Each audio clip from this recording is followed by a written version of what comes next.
नमस्कार my family, welcome back my channel. कैसे हो आप सब? मैं आशा करती हूँ आप सब ठीक होंगे। आपके प्यार और आशीर्वाद से हम सब भी यहाँ पे ठीक हैं। तो आज के व्लॉग की स्टार्टिंग कर रही हूँ। अभी टाइम हो रहा है सुबह के 4:45 बज चुके हैं और मैं हूँ यहाँ पे किचन में। आपको पता है मेरे स्टार्टिंग ही सुबह से, मॉर्निंग ही किचन से स्टार्ट होती है। मतलब सुबह उठ के ब्रश वगैरह करके सीधा किचन का ही काम निपटाती हूँ सबसे पहले मैं, क्योंकि किचन की सफाई हो जाती है तो हमें ये लगता है कि बस घर की कम से कम ये लगा लो कि आधी सफाई हो गई है। किचन समेटना ही सबसे भारी 1 से 1.5 घंटा तो हमें, 1 घंटा तो मुझे सुबह लग ही जाता है सब्जी बनाने में, रोटी बनाने में, नाश्ता बनाने में, ये सब कुछ करने में। फिर उसके बाद बच्चों को खिलाने में, फिर किचन को पूरा समेटने में। तो ये काम हो गया तो फिर बाकी का काम तो आसानी से हो जाता है फटाफट। यही काम सबसे टफ होता है, क्योंकि इसी काम में बच्चों को सुबह सुबह उठाना, उनको नाश्ता कराना सबसे मुश्किल टास्क होता है हर औरत के लिए, जहाँ तक मुझे लगता है। और हम जैसी जो वर्किंग वुमेन होती हैं उनका तो ये होता है कि मतलब खुद भी देर हो रही होती है और इसी चक्कर में हमें बच्चों को भी, ताकि जल्दी उठें और वो भी टाइम से पहुंच पाएँ स्कूल और हम भी स्कूल में टाइम पहुंच पाए। अगर हम किसी कंपनी में जॉब करते हैं तो उसका टाइम 9 से 10 बजे तक का होता है, लेकिन हमारा स्कूल का टाइम 7 बजे का होता है। जैसे जो बच्चों का टाइम होता है वही उससे उल्टा 5 मिनट पहले का होता है। तो उस टाइम पे हमें भी पहुंचना होता है। तो इसलिए सबसे कठिन काम जो होता है ना हमारा किचन का होता है, नाश्ते का होता है। तो इसलिए सबसे पहले मैं उठ के, आप भी सोचते होंगे कि मेरे सारे ब्लॉग नाश्ते से मतलब किचन से ही स्टार्ट होते हैं, क्योंकि मेरा ब्लॉग ही किचन से है। मतलब मेरे दिन की शुरुआत ही किचन से होती है, तो इसलिए मैं किचन से ही ब्लॉग बनाना स्टार्ट कर देती हूँ। तो यहाँ पे आप देख रहे होंगे कि मैं कुकर में क्या चढ़ा रही हूँ। तो यहाँ पे मैं चढ़ा रही हूँ सब्जी, जो कि आज मैंने पैठे की सब्ज़ी, जिसे कई लोग सीताफल भी बोलते हैं, कई लोग कद्दू भी बोलते हैं, हर स्टेट में अलग अलग उसमें बोला जाता है। पम्पकिन होता है जो, उसकी सब्ज़ी मैंने बनाई है यहाँ पे।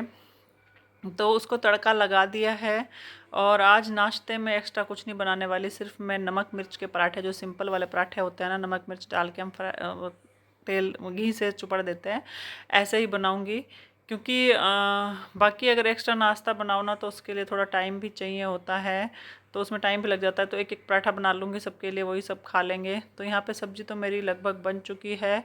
और सबसे बड़ी दिक्कत की बात यह है कि कल ना हमारा इन्वर्टर ख़राब हो गया था, कि पता नहीं क्या हुआ एकदम से। पहले तो 2-3 घंटे लाइट नहीं थी तो वो चल रहा था, फिर एकदम लाइट आई 1-1.5 घंटे के लिए। तो फिर जैसे ही लाइट गई फिर एकदम से इन्वर्टर भी बंद हो गया साथ में। पता नहीं क्या हो गया, इन्वर्टर वाले को बुलाया तो वो इन्वर्टर खोल के चला गया। तो कहता है मैं इसे देख चेक करके फिर कल लगा जाऊंगा। तो अभी मुझे सुबह सुबह ये भी टेंशन हो रही है यार, कहीं पता है क्या, बारिशों का टाइम है, मौसम भी थोड़ा अजीब सा बना रहता है। अगर लाइट चली गई ना, हमारे किचन में क्या है, कहीं से भी रोशनी नहीं आती है। लाइट अगर बंद कर दो ना, बिल्कुल अंधेरा हो जाता है, तो मुझे दिक्कत हो जाएगी। तो इसलिए मैं सोच रही हूँ थोड़ा जल्दी जल्दी जितना हो उसके काम निपटा लूँ यहाँ पे। तो सब्जी मैंने चढ़ा दी है, फिर मैं यहाँ पे लग गई आटा लगाने के लिए, कि आटा फटाफट लगा के अपना जो रोटी बनाने का काम है ना ये निपटा लूँ फटाफट। तो बाहर अभी ऐसा कुछ लग नहीं रहा कि मौसम जैसे ख़राब जैसा है कुछ भी, कि लाइट जा सकती है, लेकिन लाइट का कोई भरोसा नहीं, कभी भी जा सकती है। तो यहाँ पे मैंने आटा लगा लिया है अपना, और अब बनाऊंगी रोटी। तो आप सभी कैसे हैं कमेंट बॉक्स में बताइएगा ज़रूर। और आपको मेरे ब्लॉग कैसे लगते हैं, मतलब किस टाइप के व्लॉग बनाऊं मैं, जो आपको ज़्यादा पसंद हो उस टाइप के, किस टॉपिक पे बनाऊं तो मैं बना दूंगी। आप प्लीज़ अपने कमेंट में बस ये बता दीजिए कि किस टाइप का, मतलब किस तरीके के व्लॉग आपको अच्छे लगते हैं। व्लॉग तो नॉर्मल यही होता है कि जिन दिन में जो कोई काम, जो भी आप काम करते हैं वो दिखाना, कि मैं ये मतलब व्लॉग का मतलब ही यही होता है। कहीं आप घूमने जा रहे हैं या घर का आप काम किस तरीके से करते हैं, या आप जॉब करते हैं तो वहाँ पे किस तरीके की का काम है, तो ये सब कुछ होता है। हमारे स्कूल में तो अलाउ नहीं है, मतलब फ़ोन ही सुबह जाते हैं जैसे, तो वो सबमिट हो जाता है, तो हम स्कूल का वीडियो तो बना ही नहीं सकते। तो फिर जब वापस आते हैं तभी हम ऑफिस से लेते हैं फ़ोन अपना, तो इसलिए वहाँ का तो बना नहीं सकते। तो मैं घर पे अपना काम कैसे निपटाती हूँ यही व्लॉग बनाती हूँ।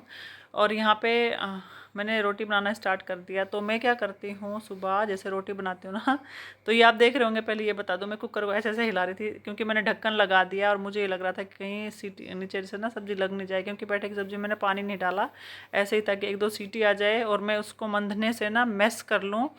और उससे क्या होता है कि पेठा अच्छे से मैश हो जाता है और टेस्टी भी बनता है, बच्चे भी खा लेते हैं। ऐसे अगर साबुत साबुत उसके टुकड़े पड़े रहते हैं ना तो बच्चे भी नहीं खाते हैं, तो बहुत टेस्टी बन के तैयार होते हैं इस तरीके से पेठे की सब्ज़ी।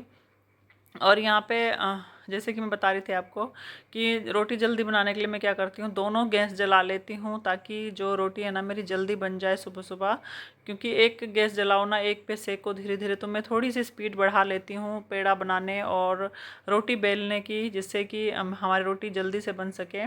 तो यहाँ पे कुकर में ना साइड से गैस निकल रही थी, तो मैंने उसको हल्का सा वैसे मारते हैं ना ढक्कन पे, वो करके, ताकि इसकी गैस ना निकले और इसमें सीटी आ जाए। तो इस तरीके से मैं दोनों गैस जला के फटाफट अपनी रोटी बनाने का काम निपटा लेती हूँ। क्योंकि अगर आराम आराम से बनाते रहूँगी ना, एक तो गर्मी हो रही है और दूसरी बात यह है कि इतना टाइम नहीं होता कि मैं आराम आराम से खड़े होकर बनाऊँ रोटी, लेट हो जाऊँगी। तो इसी चक्कर में अभी मतलब कि 10-15 दिन से मैंने ट्रिक निकाली है, जिससे कि रोटी मेरी ना फटाफट बन भी जाती है। ले और गैस को फिर मैं बाद में सिम पे कर देती हूँ थोड़ा, ताकि सिम पे रहे। गैस थोड़ा बहुत तो खर्च होता है इससे, मतलब ये नहीं कि गैस खर्च नहीं होता, गैस थोड़ा बहुत खर्च होता है।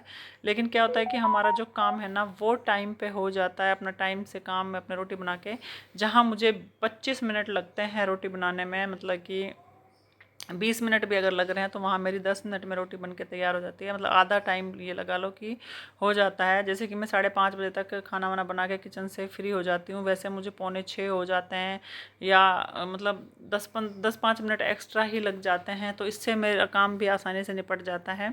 आप भी कभी बना के देखिएगा, ऐसे दोनों गैस जला के रोटी मतलब बहुत जल्दी बन के तैयार होती है। तो अभी पति देव जी, बच्चे वगैरह सब सो रहे हैं, तो इसलिए मैं अभी किचन का काम निपटा के झाड़ू लगा के फिर बच्चों को खड़ा करती हूँ, फिर उनको नाश्ता वगैरह करवाती हूँ, फिर अपना किचन वगैरह साफ़ करती हूँ। इतने वो ब्रश वगैरह करते हैं तो उनको भी तैयार करना होता है। आराध्या तो खुद नहा लेती है, शिवाय को कभी खुद नहा लेता है, वो कभी मैं नहला देती हूँ। तो मतलब तैयार उसे करना होता है, कपड़े वगैरह कभी ये पहना देते हैं, कभी मैं बना देती हूँ। तो चलिए पहले ये काम निपटा लेती हूँ, मैं फिर मिलती हूँ आपसे। Hello guys, welcome back my channel. कैसे हो आप सब? मैं आशा करती हूँ आप सब ठीक होंगे। आपके प्यार और आशीर्वाद से हम सब भी यहाँ पे ठीक हैं। तो स्कूल से जैसे ही आई, मैं आते ही ना मैंने सोचा जाके मशीन लगाऊंगी कपड़ों की, लेकिन लाइट ही नहीं थी, तो आके खाना खा के थोड़ी देर लेट गई और अब उठी हूँ। तो मैंने कपड़ों की मशीन लगा रखी है, कपड़े धुल रहे हैं और पसीने में देख रहे होंगे, क्योंकि बारिश जब मैं आई ना, बारिश भी हो रही थी बहुत तेज और मैं भीगती हुई आई बारिश में। तो अभी मशीन मतलब एक राउंड घूम चुका है, मैंने निकाल के सुखा दिया है। तो यहाँ पे दूसरा राउंड हमारा भी, एक मैंने सुखा दिया है मशीन में और दूसरा ये देखिए ये भी घूम चुका है। तो अभी ये निकालना बाकी है और बर्तनों का ढेर लगा हुआ था किचन में, वो धो के आई हूँ अभी मैं। बस ये कपड़े निकाल के सुखा दूँ, फिर शाम का जो मतलब स्कूल का काम लेके आई हूँ वो भी मुझे कंप्लीट करना है। तो जब मैं आई तब तो इतनी तेज़ हो रही थी बारिश, और अभी देखिए इतनी तेज़ धूप हो गई है। और अगर आके मैं तभी कपड़े धो देती ना, और मतलब सूख भी जाते हैं आराम से, लेकिन तब लाइट ही नहीं थी, क्या करें। तो अभी मशीन लाइट आई तो मशीन लगाई मैंने कपड़े धोने के लिए। तो चलिए कपड़े निकाल लेती हूँ पहले मैं।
हेलो गाइस, तो मैं यहाँ पे बैठ के बना रही हूँ अपना क्वेश्चन पेपर संस्कृत का, जिसकी मुझे आज स्माइली मिल चुकी है। जो कि मुझे 20 तारीख को पेपर सबमिट करना था और आज 21 तारीख हो गई है और मैंने पेपर सबमिट नहीं किया है, तो उसकी मुझे 50 रुपये पेनल्टी देनी होगी। तो इसलिए अभी बैठ के मैं यहाँ पे स्कूल से आते ही फटाफट पहले अपना पेपर बनाने लग गई। और शिवाय यहाँ पे अपनी कविता याद कर रहा है। शिवाय, कौन सी कविता है तेरी? कविता का नाम बोल, बुक नीचे रख। कौन सी कविता है? दिखाने से क्या, बोल के बता। अरे चैप्टर का नाम क्या है? कोई पढ़ने बैठेगा तेरी कोई चीटी। और आराध्या और शिवाय बैठ के अपना मैथ्स का काम कर रहे हैं। इनको आई है मैम मेरे साथ पढ़ाने के लिए। ये हमारी मैम है जो कि मेरे साथ स्कूल में पढ़ाती हैं, तो यहाँ से इनको मैथ और साइंस यहाँ पर भी पढ़ाया करेंगी। आराध्या कैसी लगी मैम? सक्षम आ रहा है समझ में? अच्छा पढ़ाती हैं मैम। तो ये दोनों कल से खुश हो रहे हैं कि इनको घर पे पढ़ने को मिल रहा है। इनको सबसे ज़्यादा खुशी इस चीज़ की है कि पहले ये ट्यूशन में जाते थे तो कभी ये नोटबुक भूल जाते थे, कभी पेंसिल भूल जाते थे, कभी कुछ भूल जाते थे। तो अब घर पे मैम आ रही है पढ़ाने के लिए, तो कोई भूलने की कोई गुंजाइश ही नहीं है। तो अब क्या होगा, पहले इनका ना बहाना चल जाता था कि मैं हम ना नोटबुक जो होमवर्क किया जिसमें वो नोटबुक घर छोड़ आए तो पता नहीं चलता था। अब इनका सब पता, अगर ये होमवर्क नहीं करेंगे ना, इनकी सारी चोरी पकड़ी जाएगी कि इन्होंने होमवर्क किया है या नहीं। अब ये झूठ नहीं बोल सकते कि नोटबुक हम घर छोड़ के आए हैं, है ना शिवाय? और शिवाय भी इनके साथ लगा हुआ है पढ़ने में। शिवाय के ASL स्टार्ट हो गए। हट, गिर जाओ, गर्दन में झटका लग जाएगा। तो चलिए अभी हम पहले अपनी अपनी सब पढ़ाई कर लेते हैं। चल याद कर ले कविता को।